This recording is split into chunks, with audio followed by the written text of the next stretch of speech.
Hello, my name is Zimmaron and thank you so much for watching this video. This video is going to be on a topic that is probably what I consider to be the single most important topic, which is to do with the emotional body. And the reason why it's the most important topic, in my opinion, is because it is the most misunderstood aspect of our earthly experience across the board, and it is the most denied and repressed aspect of our human experience. And that is one of the reasons why humanity struggles in the way that they do. And it's simply because they deny their emotions. And we've been so programmed to think and that emotions, or being emotional, or allowing yourself to express your emotions, that it's weak and that it's inappropriate, and that it's been frowned upon. You know, there's all these statements like, you know, boys don't cry, and we try and pacify the child, and you know, all these different, that women are overly emotional and they're unstable, and all these judgments that are all related to the emotional body. And ironically, the emotional body is the single most important factor when it comes to healing and releasing trauma, and ultimately attaining the ultimate heights of consciousness and of peak performance, and living in this embodiment and on this planet in a conscious way. And let me get into some of the finer details. So number one, first thing you've got to understand that there are 4 levels of creation, or 4 levels of existence that make up our earthly embodiment. We have the mental, we have the emotional, we have the spiritual, and we have the physical. Now, the mental, science has caught up with a lot of the mental side of things, meaning that we now at least know that neurologically we're not fixed. Our mind isn't fixed. Our brain's not fixed, that we can reprogram our thoughts, we can reprogram our minds, and literally restructure how our brains work so that it will work more optimally and as it was originally designed to, using a lot of the different principles of like quantum physics and quantum mechanics, which leads me into the spiritual side of things. So when it comes to the spiritual side of things, quantum physics has now started showing and proving that we are all interconnected, that there is a higher intelligence and a higher consciousness. When we do know that, you know, our spectrum of perceiving reality on the physical plane is less than 1% of all of creation. And, you know, even down to the subatomic particle level, and how it all works, and the energetics of that. So, you know, even from a spiritual side, to a certain degree, we've matured, and science is now starting to prove the things that a lot of the old Eastern philosophies and ancient spiritual traditions have known for tens of thousands, if not hundreds of thousands of years. Then we get to the physical side of things. We know that we need to eat healthy. We know that there's pollutants and toxins that are harmful to the body. And we know that stress and all these different things that impact our physical body, and the need for exercise and for clean water and all of that sort of stuff. So we're getting to a point where we're able to start really optimizing our physical bodies. We're getting to the point where we're able to start working with the mental bodies. We're getting to the point where we're starting to understand the importance of meditation and the impact that it has in connecting with a higher source, with our higher selves, with spirit, with love, with God, whatever you want to call it, the quantum field. And that there is an intelligence that you're able to tap into, and you're able to live a much more guided and conscious life. But when it comes to the emotional body, that is where everything sort of starts getting all whacked out. Now, the interesting thing is, when any one of those four aspects of your existence are out of whack, they're all out of whack. Okay, even if it's to varying degrees, but if one's out of whack, they're all out of whack because they all function synergistically. The emotional body and emotions are energy in motion. And that's literally all you need to know about it, is that it's just energy in motion. So when you're not feeling, when you're not feeling your emotions, when you're denying them and allowing yourself to repress them, especially the negative emotions, is what I'm talking about, because everyone loves to feel happy and joyful and all of that. We don't like feeling sad. We don't like feeling the grief. We don't like feeling ashamed and the anger and we don't like feeling the negative emotions, right? And that's the problem, because when those emotions come up in your body, they're telling you something about you. They're telling you that there's something going on inside of you and it needs attention. And so the emotional body, what it's trying to do is it's trying to expel these discordant energies out of your body, because it's coming from inside of your body and it's trying to expel it and let it go. And we tend not to give ourselves permission to do so. When it comes to mainstream psychology and NLP and the mindset movement and a lot of different healing modalities, even the ones that do acknowledge emotion to a certain degree, they honestly don't take it far enough when it comes to feeling and expressing emotions. We live in a society that's so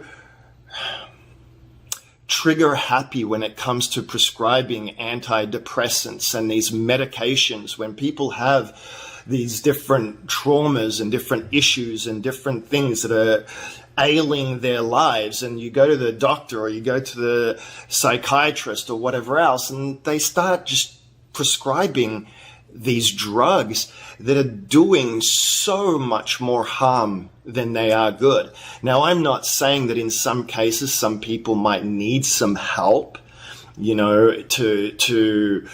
to get back on track, because the trauma that's trying to come up is so overwhelming and they're not willing to or able to deal with it, and they don't know how to because they don't have access to the right information or the right teachers or the right mentors or the right coaches or anybody that's able to understand that the last thing you ever want to do is repress emotion in any way, shape, or form, no matter what emotion it is. The only time it's really appropriate is when it's inappropriate to express the emotion.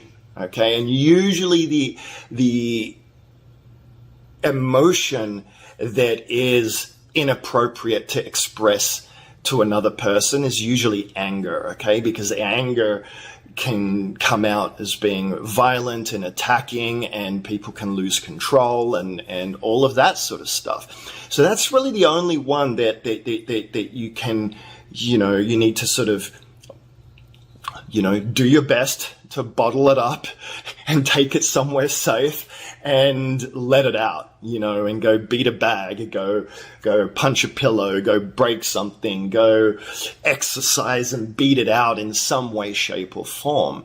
Okay. Because you need to get that energy out. And there's this misconception about emotions.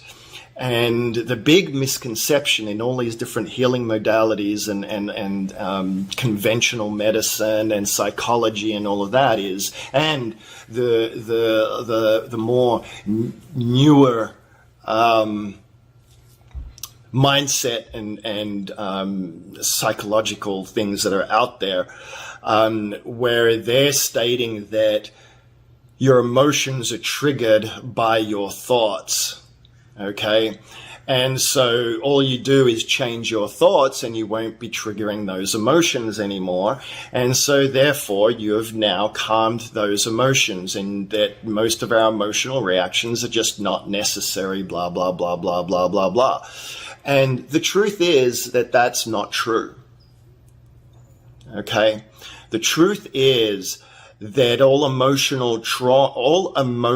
negative emotions, if you're able to feel a negative emotion genuinely and have it triggered, then it was already in your body. It's an unresolved anger, it's an unresolved sadness, it's an unresolved grief, it's an unresolved and negative emotion that's already inside of you that was unresolved. And that is why whatever circumstance you create triggers it in that moment and you react. And I can use two examples or two analogies to illustrate why this is the truth and why this is the case. Number one is that when you are exposed to a traumatic experience, and we can wind back the clock back to when you were a child, okay, because that's where most of the damage is instilled and programmed into us, and where the trauma comes from, okay. And as we know, most kids are told not to feel, not to cry, and all of this sort of stuff. So by the time a child gets to the age of 7 or 8 or 9 o'clock, already all of their wounds and their issues that they're going to carry on for the rest of their lives, hopefully not, but most likely will, is already there. And then it gets compounded from that point forward, because whatever filters we put in place to protect us from the damage and the pain and the hurt are now the filters that we live the rest of our lives with, until at some point we get more conscious and start working on ourselves and unraveling all the damage that was done in the past. So when a child receives trauma, or something major happens in their lives, okay, it doesn't even have to be a child, it can be an adult too.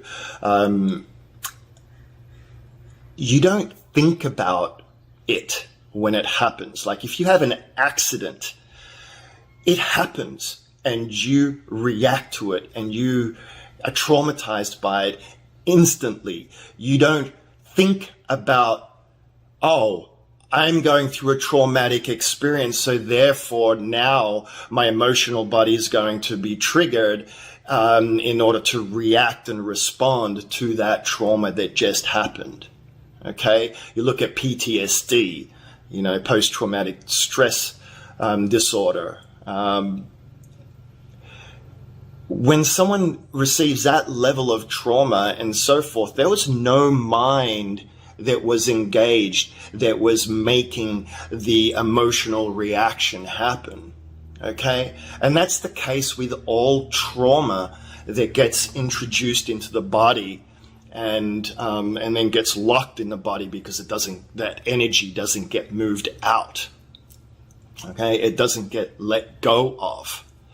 So that is one perfect example of where this whole thing of you know, your emotional reactions and things are just the way you think. And so some coaches out there and some psychologists use a tactic that I call misdirection to try and trick the person who might be distressed and indulging in their issues and so forth, and they'll trick them into thinking something else or realizing that you're an adult now and blah, blah, blah, blah, and then they feel better and then they think that they've released the emotion. They haven't released the emotion. All they've done is they've just potentially removed the trigger. Okay, and so now something else will become the trigger to trigger that emotion, potentially, if they truly are able to remove the trigger itself, which is what they're doing. They're removing the trigger, but it doesn't remove the emotion. Now, why is this important? Why is it important to remove the emotions? Because any and all negative emotions is holding you back from being who you truly are. It's holding you back from true peace, true happiness, from living the most optimal and most conscious life possible. Okay, you can't have that. You cannot actually attain enlightenment or illumination if that's one of your goals, which is to live as unconditional love with total peace and happiness and calmness and consciousness, because you've got these negative emotions that are blocked and stored in your cellular memory, and they have to come out. And your body is constantly trying to heal. Your body is always trying to optimize itself and heal itself. So when we have emotions that come up that are triggered by external circumstances, and yes, sometimes it's the thoughts around the circumstance seems like it's triggering the emotion, but it's actually the other way around. It's the cellular memory that is triggering the unresolved emotion that's inside of that person. And then they attach a thought to it, and then they indulge in the thoughts and blah, blah, blah, blah, blah, blah, blah. So psychology and NLP and all of these other practices that tell you that the mental is controlling the emotional is absolutely 100% incorrect and wrong, and is causing a lot of damage on this planet. And it's one of the reasons why when you look out the window here, I'm looking out the window here, it's actually quite beautiful. But when I'm talking metaphorically, when I look out into the world and you look at all the harm and all the imbalances and injustices and the way that people behave and the irrationality and the division and so forth, that's all because we're little kids with our emotional bodies are ruling the roost, right? It's ruling how we interact with the world and how we respond to the world. And a lot of people, have become masters at shutting down the emotional body to the point where they don't even believe that they have anything going on, and they think that they're okay, and that everyone that's emotional is crazy. But that's not true. The truth is that they've shut it down. That's I liken that to like the zombie apocalypse, like just devoid of any emotion, of any experience. In order to live life fully, you have to engage the emotions. And that's why I'm very animated in these videos. I mean, if you knew me in person, I'm way less animated, unless I get really, really into a heated or passionate discussion. But when I talk about this stuff, because I'm passionate about it, I love this stuff, and it enlivens me to talk about it, and I invest my emotion in it, because as I am doing that, it's affecting my neurology, and I'm invoking it more into my body and making it more real so that I can live from these truths and from these places more consciously and ongoingly, until it just becomes automatic and it becomes a way of life and a way of being. So it's really, really important to know that the emotional body is the keystone in the dam for healing. Healing is feeling, or feeling is healing. No truer words or phrase could ever be stated. And until humanity starts getting in touch with their emotional bodies, they're going to age faster. They're going to have anxiety. They're going to have depression.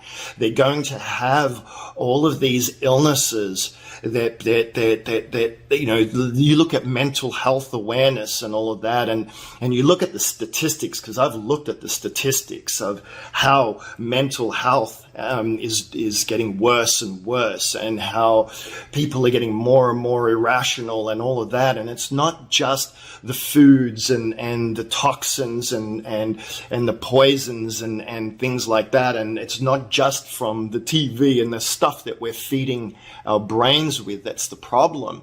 It's because a lot of that, the emotional eating, right? The addictions and things like that, they're all emotion based.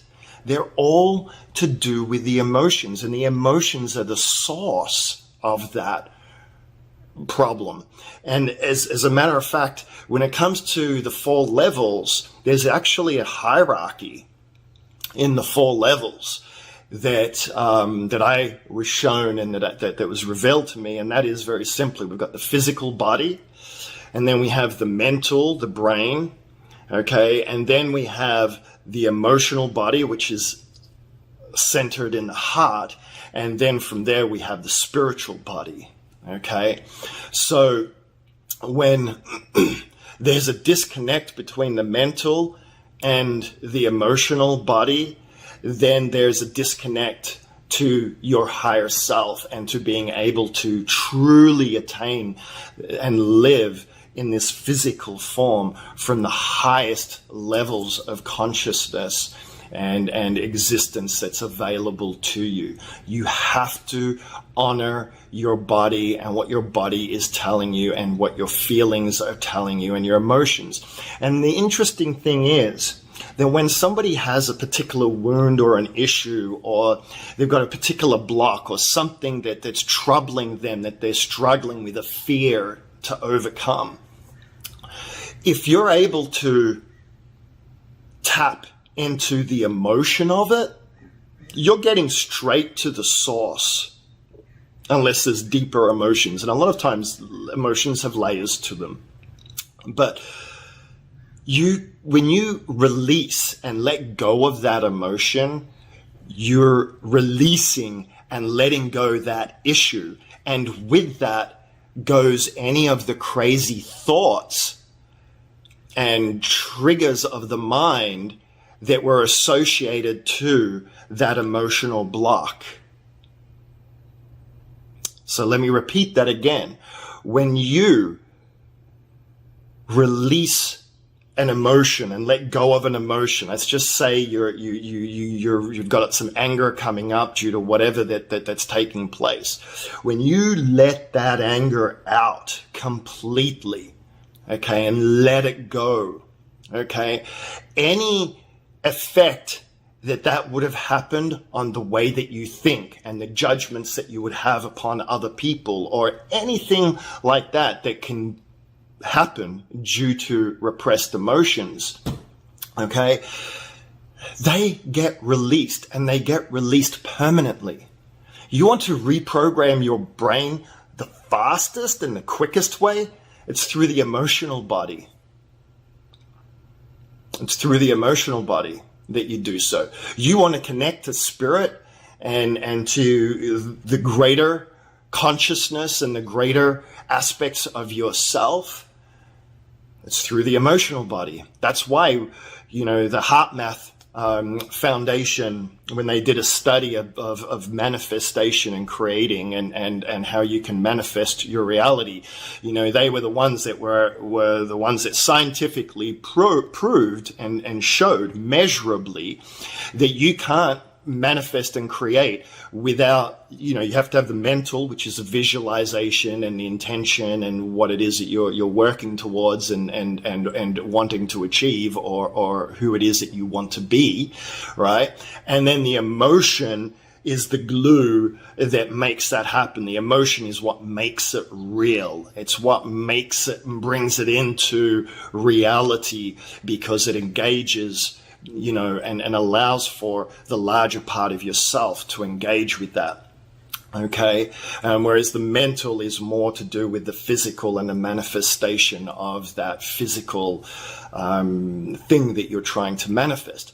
But it was interesting when they did the scientific tests, if they just did visualization, nothing happened. And if they just engaged the emotional body without a vision for what they're trying to accomplish or who they're trying to be and visualizing themselves as that right now, without the emotional aspect to it, there was no manifestation, there was no creation and no energy change in the quantum field in order to make that happen. So it's really, really important. And I've sort of, oversimplified things. I don't know if I caught every single aspect of the emotional body, but I really, really just wanted to emphasize how important it is. Now, before I turn this off, there's one other important clarification I need to make. This is really, really important. There is a difference between feeling emotions to let it go and release it, to indulging and using emotions in order to keep you trapped in the mouse wheel of the illusion. Okay. A lot of people use their emotions and indulge in their emotions and romanticize their negative emotions, and they don't actually let it go. I know plenty of people, when I used to live in the ashram that I lived in and so forth, a lot of people would be processing their emotions, and they'd be wailing and crying and doing whatever they needed to do, or they'd be going down with a bat to beat a punching bag and things like that we had set up, in order to move those emotions. And a lot of people would indulge in it. And the way that you know that you're indulging in it is that you don't feel any true relief. Nothing changes. And as a matter of fact, it can create a compounding effect as well. Just like negative thoughts can. If you keep thinking negative thoughts, eventually it becomes a program and it becomes automated. Well, it's the same with emotions. People indulge in their negative emotions because the way that people tend to behave is driven by how they received love and what their perception is of love from their childhood. And so a lot of times, like if a kid was having tantrums, and tantrums was the only way that they received love from their parents or received attention from their parents, then chances are that child eventually growing up will have a certain level of addiction towards anger, and anger will actually make them feel good and give them the dopamine hits that they're looking for, which is the attention and so forth, because that's what they received as a child. But the interesting thing is that all of that is reversible and all of that is undoable. And the combination of understanding how the universe works and how life works and how our neurology works and how we create our own realities and how we're not victims and how, we are ultimately the masters of our destiny.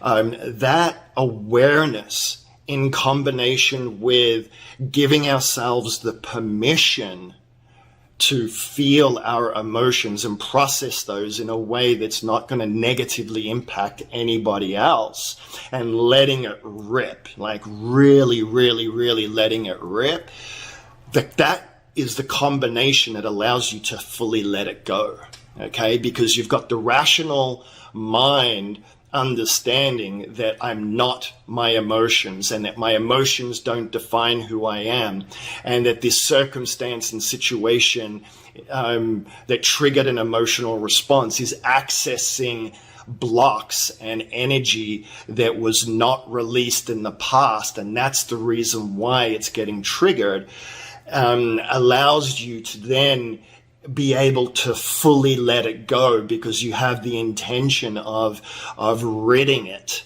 It's not being expressed with all these other programs that are coming from a distorted perception of self and reality and the conventional norms that most people tend to live by that haven't yet had this spiritual awakening. So anyway, I hope that all made sense.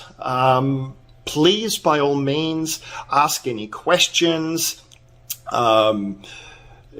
comment, tell me what you think about emotions and what the most difficult emotions are for you to work with and to play with. And if you want me to give you certain videos or record more videos on certain tools and techniques to work with your emotional body, then please, by all means, chat down there. And I will say this. The emotional body is the concept is always simple, but it's so difficult to sometimes have to go in there and feel that pain again, and to feel that hurt and to feel that anger and so forth, especially when you start becoming aware of where the true source of that pain is, or that anger, or that sadness, or that grief, because usually, as I said, it's not the circumstance it's actually triggering it. It's actually from the past. So if you would like to get any coaching, any help from me in any way, shape or form, in any areas of your life, to help allow me to help create some massive breakthroughs in you and get at the keystone in a dam that might be holding you back from having the perfect relationship that you're looking for, or the perfect job, or to scale your business from 6 figures to 7 figures, or whatever it is that you would like to get to the next level with, let me know. Click on the link below, schedule a call, and I would be more than happy to talk with you and see how it is that I could help you literally transform your life and become the true master of your reality, and to realize and live from the place of who you